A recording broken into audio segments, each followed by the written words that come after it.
If you've ever spent weeks creating a digital product and then sat there refreshing your Etsy dashboard or your Stand Store dashboard waiting for a sale that never comes, this is the video for you. Because buyers will always tell you what they want. Most sellers just never learn how to listen. Because there's a way to know what buyers want before you create a single page, before you spend weeks building, before you risk another zero sale day. Once you see the signals, you can't unsee them. And that's exactly what I'm showing you today. Today I'm showing you the research method that removes all the guessing, the same process I use every single time I build a digital product, whether it's for Etsy or Amazon KDP or as a standalone digital offer. You'll learn where buyers are already leaving clues, how to read those clues without overthinking, and how to choose one product idea that you can move forward with calmly and confidently. No guessing, no trend chasing, just a clear direction that you can trust and actually act on. And if you're new here, hi, I'm Roxy. I am a 40-something-year-old digital product seller, mum of 3, wife of almost 20 years, and I didn't sell digital products with a huge income or a huge audience. I started while working a full-time admin job at the London Fire Brigade, between the school runs, family life, and very little margin for getting it wrong. I didn't have time to create things just to see if they worked. As I said, I didn't have a big audience, I didn't have fancy design skills or expensive tools. I definitely wasn't an influencer showing up on Instagram every day. What I did have was a simple research process that told me exactly what to build. My first focused digital product was a template bundle, and it actually sold hundreds of copies in the first week from a really small email list. Not because it was clever or flashy, but because it actually solved something, a problem that buyers already asked for. That same research process helped me build a 6-figure income selling low content books on Amazon KDP, digital products on Etsy, and on my own website, whilst actually having a life between the school runs, being able to have long afternoons, being able to go on the school trips. And that is what digital products have been able to afford me. None of it started with a brilliant idea or a big following. It all started with research, with listening before building, with letting buyers guide the direction instead of guessing in the dark. That success wasn't luck, it was one simple research habit, and I'm going to show you in the next few minutes exactly what to do yourself. So here's what we're doing today, so you know exactly what to expect. First, I'm going to show you where to look for a real buyer demand. These are free platforms where people are already spending money and leaving very clear clues about what they want and what they wish existed. Then I'll walk you through how to read these clues properly. Not skimming, not scrolling endlessly, reading like someone who wants certainty before they build. After that, I'll show you how to choose one product idea using a simple decision framework, so you can stop circling ideas and actually move forward. And finally, how this research process adapts, whether you're building on Etsy or you are building on Amazon KDP, whether you are selling on your own website, Gumroad, Stand Store, all those different platforms. The whole research process takes about 30 to 45 minutes, not weeks, not months. Just one focus session will give you proof instead of guesses. Everything I'm teaching you here today lives inside a simple framework. So just comment research below and I'll send you the complete step-by-step guide so you can save it and reference it anytime you need to. I'm also going to show you the exact tools and systems my community uses to speed this up even more, so you can see what's possible when you're ready to go deeper. But before we dive into the live research method, I want to calm one thing down a bit in your mind. A lot of you are carrying this quiet pressure to pick the perfect path even before you start. Etsy feels like the obvious choice because buyers are already there. Amazon feels tempting because books can sell for years. Then you've got selling on your own website, such as Stand Store, Gumroad, Shopify. And suddenly your brain is doing the thing where you have 100 tabs open but zero certainty. So here's a simple way I want you to think about it. You've got a few main lanes, and then the research stays the same in all of them, whichever one you choose. So lane 1 is for marketplace sellers. This is if you want to sell on Etsy or Amazon KDP. They run 24/7 with millions of buyers visiting every single day. On Etsy, you will create a digital product such as a printable wall art, party invitations, budget trackers, checklists, templates, all that kind of thing. Buyers will purchase them, download them instantly, and either print them at home or use them digitally. On Amazon KDP, you would sell low to mid content books such as planners, journals, guest books. Buyers purchase them and then wait for them to be delivered a few days later. On both platforms, you would list your product once. It sells on repeat. You earn income while you're doing other things. The advantage here is the built-in traffic on these platforms. You don't need an audience first. You don't need a website. You don't need an email list. Etsy and Amazon already have people who are searching for products with their card in hand. Your job is to make sure you're creating what they're searching for and make sure they can find it fast. Now, if you're thinking Etsy sounds saturated or that I keep having 0 sales days and I don't know what to list, the research method I'm teaching you today solves that. It shows you exactly what's in demand, not what you hope might work. I've personally sold 6 figures on platforms such as Etsy, Amazon, KDP, before I had any real social media presence because the traffic was already there. I just had to learn how to listen to what buyers actually wanted. The second lane that you can sell on is what I would call signature digital products, and these products tend to lean towards the transformation that you may have had in your life. Maybe you've figured out how to manage your finances after struggling with debt. Maybe you've developed a productivity system that actually works for ADHD brains. Or maybe you've learned how to meal prep for a family of 5 in under an hour, or how to navigate postpartum anxiety, or run a small business around chronic illness. Either way, buyers still leave clues about what they want, what they struggle with, and what they're willing to pay for. And signature products that you create from your own experience turn your knowledge into a transformation that someone else can also achieve. You'll sell these on platforms such as Shopify if you have your own website or a Gumroad store. And then you will use your email list to kind of promote that product to them and social media as well. You're not selling a template, you're positioning yourself as someone who's been there and figured it all out and is there to guide others in order to do the same. You can charge more because you're able to demonstrate the value that you're providing as well. Now, the third lane I would call the faceless niche shop lane. This is where you research a profitable niche, something like fitness or wedding planning or teacher resources, small business organization, something like that. And you create quality products for your niche without building a personal brand. You stay anonymous, no photos of yourself needed, no personal story about why you're qualified, just well-researched, well-designed products that serve a specific audience. You market through faceless channels, through Pinterest, through maybe an Instagram quote page or a Facebook page.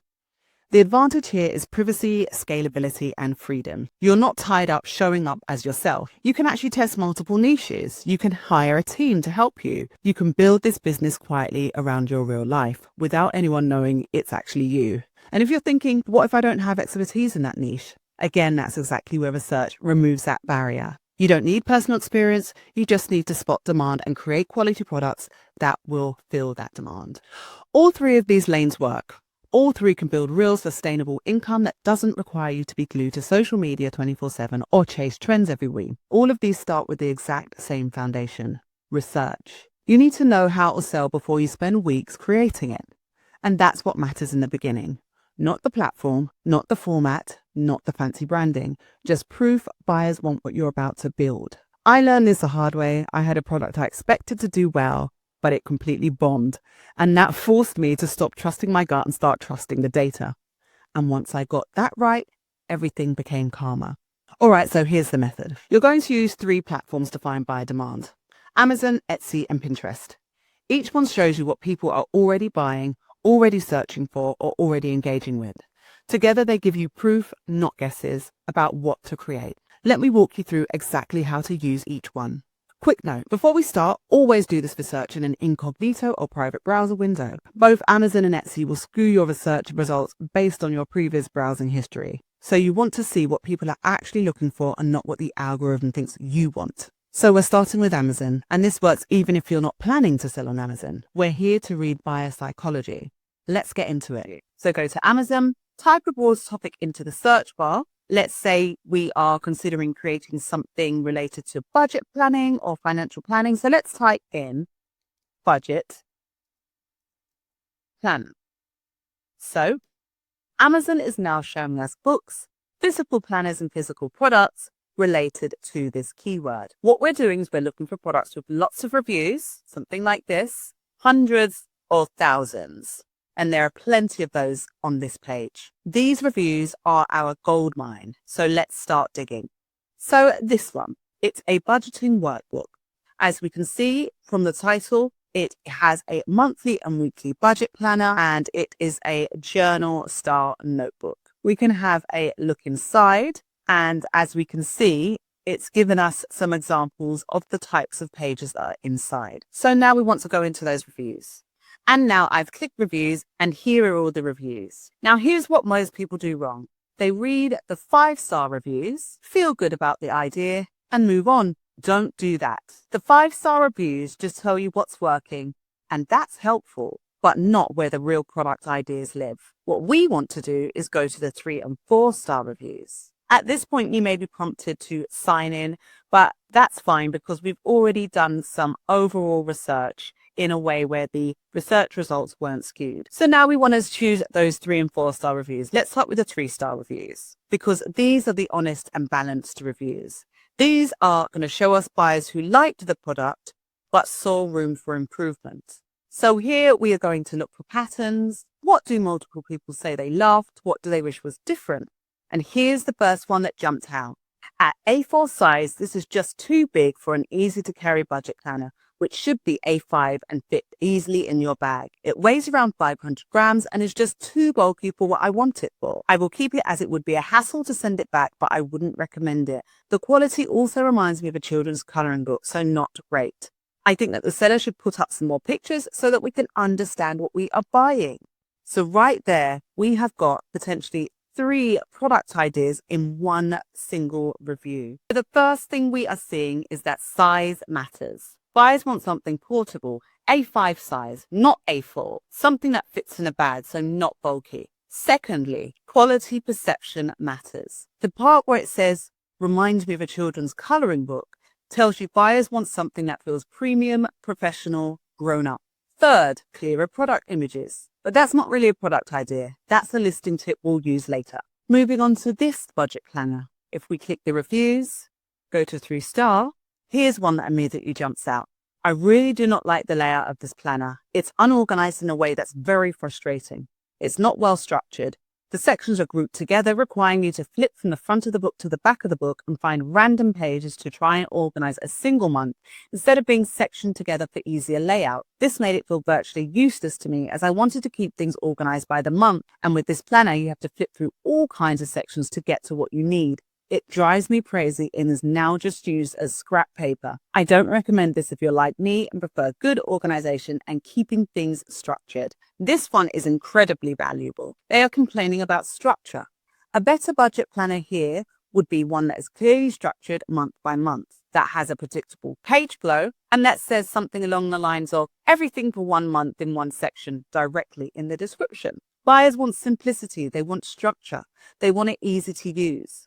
Then we have this review. This is super basic. I don't know why, but I thought it was a workbook to work out a budget. But it's really just a place where you can write your expenses to keep track of them. Essentially, a planner with an extra budget page. It didn't even have room for me to itemize my expenses, so it's not useful for me. I would have returned it, except I was silly enough to write in it to try it out for a week. It is attractive, but for how simple it is, it's a huge book that I can't carry with me or anything. A spreadsheet would be more effective as it offers no insights or new ways to do things to plan a budget. But if that's how you want it, then it's a nice, well-made, attractive book. This one tells us something important. Some buyers want tracking, others want guidance. And this is the type of review pattern scanning that most people skip. They read reviews looking for validation that their idea is good. I read reviews looking for the gaps. The things buyers wish existed but can't find yet. When you see the same frustrations mentioned in multiple reviews across different products, it's a market signal. So from Amazon alone, we have clear signals. People want a smaller size, better structure, clear purpose, more guidance, and just generally better listings. Now let me show you what this looks like on Etsy because the reviews reveal completely different problems. So now here we are over in Etsy. This is where we're going to see what people are actively searching for right now, not what they bought last year, not what's trending on Instagram, what they're typing into the search bar today with their credit card in hand. And Etsy is going to tell you exactly what those searches are. So we're going to start by typing in a product idea into the search bar. Let's continue along the line of our budget planner. So we're going to start typing in budget planner very slowly, because then what you will see is that Etsy is suggesting things such as budget spreadsheet, budget planner, budget template Excel, budget tracker. Every single one of these have been auto-suggested from Etsy. And usually when Etsy suggests something, it's because people are actively searching for it. The same applies to Amazon when you are typing in your product idea over there as well. But this represents real search volume. People are typing in these exact phrases looking for these types of products. And if Etsy is suggesting it along with Amazon, that lets us know that there's demand. So look at this as free keyword research. Etsy is telling you exactly what people are looking for. You don't need a paid tool. You don't need to guess. The data is right here. So if we scroll down to Budget Planner and then press the space bar, it's going to dig down even deeper and find us even more targeted keywords. So we're going to choose Budget Planner Printable. And then we can click space again, and then it's going to dig even deeper. How amazing is that for really targeted keyword research? So now let's search Budget Planner Printable. And now what we're doing is we are looking for listings with bestseller or popular now type badges. So we can see lots of popular nows here. I see a bestseller here, popular now, bestseller, popular now. These badges are telling us that these products are actively in demand as we speak. And what you're going to do is you're going to open a couple up and do the same type of research. So for this one, a bestseller. And if we look down at the reviews, that's where we're going to do our gold digging again.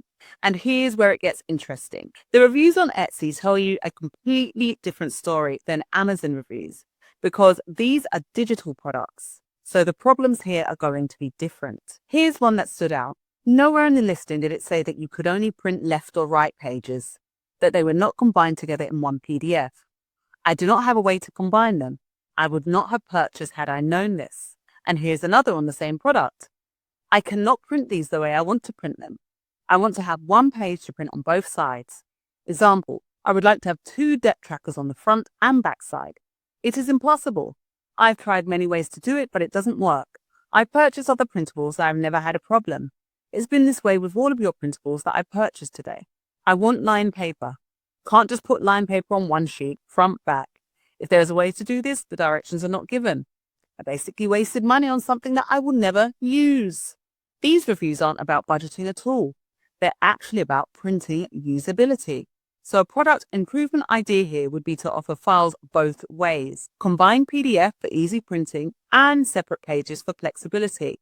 Make it crystal clear in the listing which format they're getting. And then take a look at this one. I think if this banner was in a different color, it would have been perfect. When it prints, the font is too light. That is really my only complaint. So a product variation idea for this would be to offer the same planner in multiple color schemes. Light version, dark version, high contrast version for printing. Same product, different files, more sales. And a technical note. Make sure to always test your fonts at actual printing size. What looks good on screen might be too light when printed. So have you seen what just happened there? Amazon reviews told us about product structure, size, layout, organization, and guidance. Etsy reviews told us about file formatting, print-friendly layouts, crop marks, font weight, and color contrast. Same niche, same product category, completely different insights depending on whether you're selling physical or digital. So as you can see, you're not inventing demand, you are responding to it. And once you start seeing reviews this way, you stop feeling scared to build because you are no longer guessing what people want. The third platform is about to reveal whether this is a trend that will die out in 3 months or sustainable income you can build on. Let's go to Pinterest. So Pinterest is where people go to plan, dream, and research things they want to do or buy.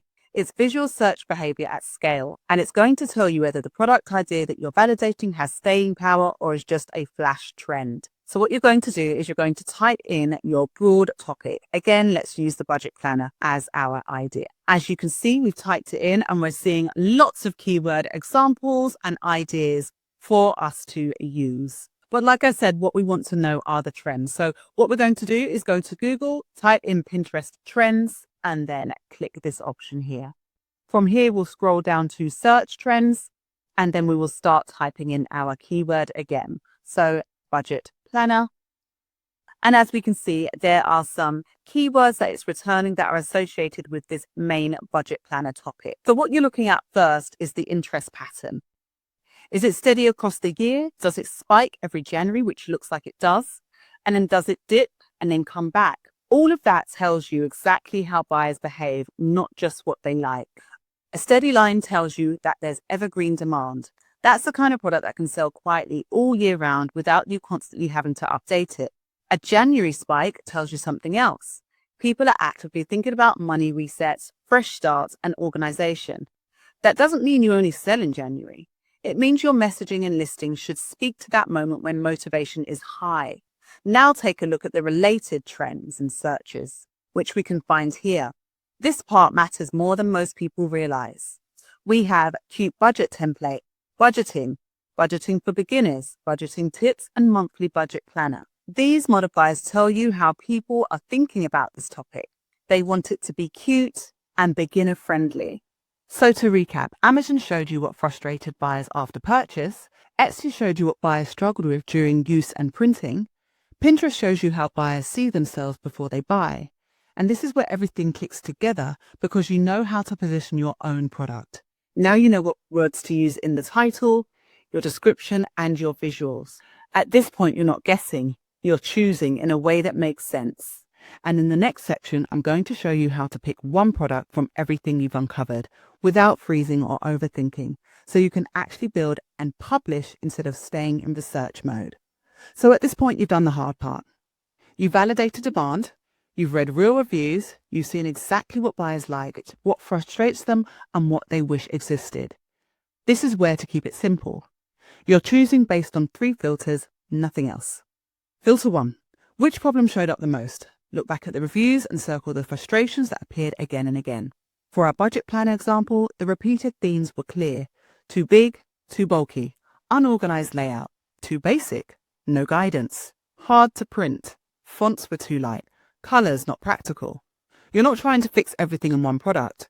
You choose one dominant problem and build around that. One problem, one solution. Filter 2. How fast can I or you realistically build this? Your first improved version should not take weeks. So ask yourself, can I create this in a weekend? Can I finish it without burning out? Can I get it listed quickly so that I can gain real feedback from buyers? If the idea needs dozens of pages, complex systems, or perfect design, it's not your product, not right now. Simple wins first. Filter 3. Does this match the lane I'm currently in? This is where a lot of people trip themselves up. Same reviews, different decisions, depending on the platform. If you're selling on Amazon KDP, the strongest angle from the reviews might be an A5 portable size, month-by-month layout, clean, adult, mature design, clear interior previews. That becomes one focused product. If you're selling on Etsy, the strongest angle might be printer-friendly files, front and back printing, high contrast color options, clear printing instructions. That becomes one focused product.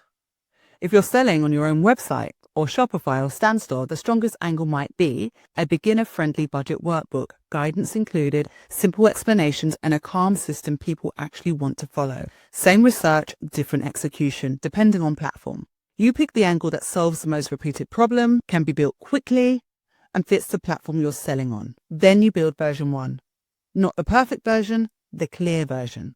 And then you get feedback and make it even better. Now, I want you to pause here for a second, because this is usually the moment where people think, this makes sense, but I'm still worried I might overthink it once I close down this video. And that's exactly why I built the Online Income Studio. It's not a course you have to keep up with, and it's not a place where you're expected to be online all day. It's a calm, practical space for people who want to build digital products without guessing and without burning themselves out. There's a free tier, and that's intentional. If you're at the stage where you just want a safe place to land your ideas, get oriented, and ask questions without feeling silly, you can start here. No pressure to buy anything, just clarity and direction. Then when you're ready to move faster, premium members use tools such as the PLR Essentials Vault, which is filled with over 100 digital product templates ready to go, which will help you to skip the blank page and turn research into real products quickly.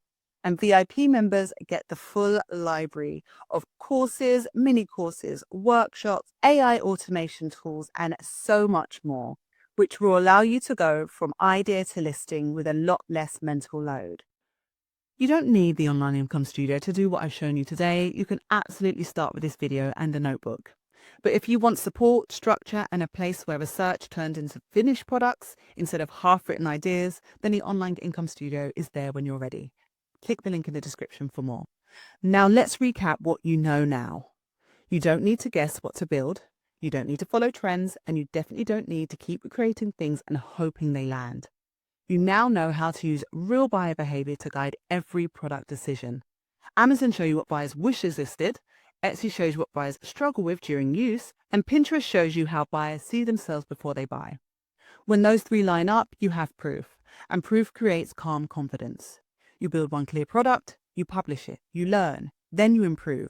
That's how this becomes sustainable. And remember, everything I taught you today lives inside a simple framework. If you want that saved and laid out step by step, then just comment research below and I'll send it over to you. Now here's what nobody tells you, and this is where people lose the sale even after doing perfect research. Because if your listing is vague, generic, or doesn't immediately make them think, this is for me, then you'll get 0 sales. Even the best product idea dies without a listing that connects. So in the next video, I'm walking you through exactly how to write listings that make buyers stop, read, and think, this is exactly what I've been searching for. Listings that work no matter what platform you're selling on. Click here to watch it now. And if this video helped, save it and come back to it every time you're researching your next product idea. And I'll see you in the next one. Calm progress beats chaos every time.